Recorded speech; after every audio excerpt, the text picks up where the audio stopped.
nadadapa, bumabangon. Gaya ng puno, hindi pumapalag. Hey there, Nocturnes! Welcome back sa first, okay? Well, hindi naman ito yung first episode, pero ito yung first episode ng taon. Okay, taon 2025. Ako ulit si Jeremy, ang iyong Kuya N. Okay, welcome na naman sa isang bago episode ng Yaman segment ng Maskulado series. At ang pag-uusapan natin ngayon ay ang aking personal take sa pangungutang. Alam naman natin na sa hirap ng buhay ngayon, sa inflation, sa napakataas na presyo, no? Ang hirap talagang makakuha ng funds sa mga pangangailangan at kagustuhan natin.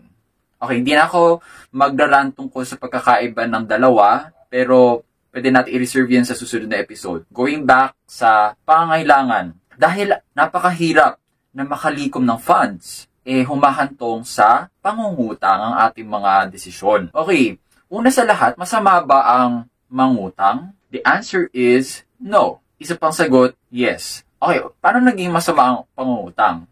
Magiging masama lang yung pangungutang kapag kinulong mo na sarili mo sa vicious cycle, kung tawagin. Pag sinabi nating vicious cycle, nangungutang ka, tapos, mangungutang, madadagdagan lang yung pangungutang mo dahil sa sunod-sunod na pangungutang mo, gets? Kuwari, nangungutang ka sa isang, let's say, nag-loan ka, tapos hindi mo pala kayang bayaran, then, nanghiram ka ng pera, tapos mangako ka na babayaran mo yung pinaghiraman mo. Pero ano nangyari, hindi mo rin pala matupad. So, mangungutang ka na naman sa isa, sa susunod, hanggat sa, ewan ko na lang, baka mas malala pa sa pagka-lubog ng Titanic, yung pagiging lubog mo sa utang. Okay? Yan yung masama. Kapag hindi mo na-manage maayos yung iyong, pangungutang, at humantong na sa puntong hahabulin ka ng maraming mga tao. Tapos kapag hindi mo nabayaran yung utang, pag nakikita kayo kuwari sa labas, iniiwasan mo yung tingin, tapos kung siningil ka,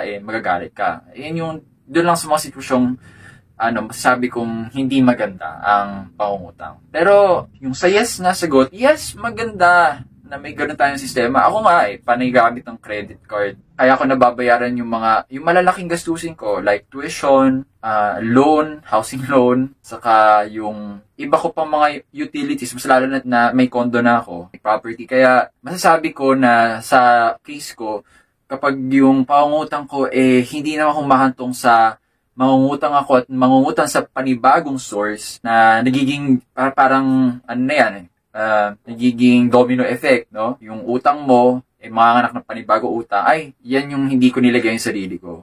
Basta yung utang ko lang talaga limitado sa credit card. Paano yung pangungutang sa ibang mga tao? Bihira ko lang gawin yun. At kung gawin ko man yun, kasi dahil pinilit ako yung taong iyong nagbigay. Ako, iniiwasan ko talaga yan, yung mangutang sa ibang mga nagtatrabaho. Dapat hindi dapat ganun Nocturne. Alam mo bakit? Kasi kung kapwa katrabaho mo, kung yung katrabaho mo, hihiraman mo ng pera, hindi maganda yun dahil una sa lahat, alam mo naman din na naghihirap din siya. Pinaghirapan din niya yung kanyang pera. Hanggang maaari, dapat hindi tayo umantong sa ganun. Although, no judgment no judgment dun sa mga nalalagay sa isang sitwasyong wala na silang ibang option. Okay, hindi naman natin sila ginajudge. Pero, hindi naman din natin ma-deny yung hiya na kaakibat na yun, may kailangan kang ibalik na pera, tapos yung reputasyon nagsasuffer ka na pala financially. Yan ang bagay na never kong balak gawin. No? Kung mahihiraman ako ng pera, doon na sa mga alam mong may utang sa'yo, emotionally. Kaya mahalaga din, Nocturnes, yun, naging good Samaritan tayo, nagiging matulungin sa kapwa natin, sa mga panahong hindi tayo naghihirap. Kasi sa panahong kakailanganin natin ang tulong nila, sila naman yung kusang lalapit sa atin. Sa lalo na kung pampinansyal yung problema mo. Kaya masasabi ko lang, kung mangungutang ka, wag naman yung pangutang na mga anak na panibagong utang, kundi yung utang na madaling mabayaran. Yung parang apoy na madaling nang patayin. Kasi ako bilang isang tao, ayoko talaga yung nagkakaroon ng utang Kahit anong utang pa yan, utang na loob, utang na, let's say, bayarin, Well, tagap ko naman na may mga bayarin ako, kaya ini-schedule ko ng maayos.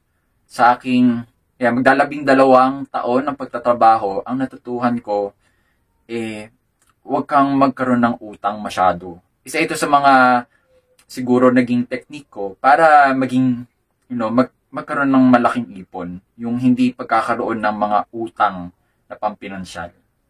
So, hanggat maaari kung may iwasan, kung kaya mong bayaran ng debit, kaya mong bayaran ng buo, yun na yung option na gamitin mo. Imbis na yung i-delay mo pa, installment, pero may kakayahan ka naman magbayad ng one time. Kasi kung may installment yan, mga iba, may interest pa yan. So, isipin mo rin yung cost of money. At saka di mo mapapansin siguro, pwedeng hindi mo mapansin kung saan-saan na pala napunta yung mga ibang mga savings mo na dapat napunta dun sa installment na binayaran mo. Yun lang.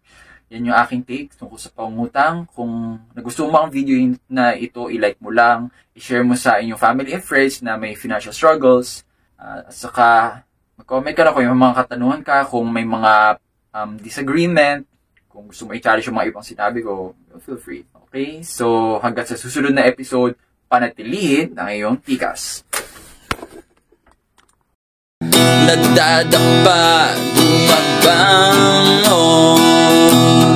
gaya ng puno, hindi bumapalag. Kahit gaano kalakas ang bagyo,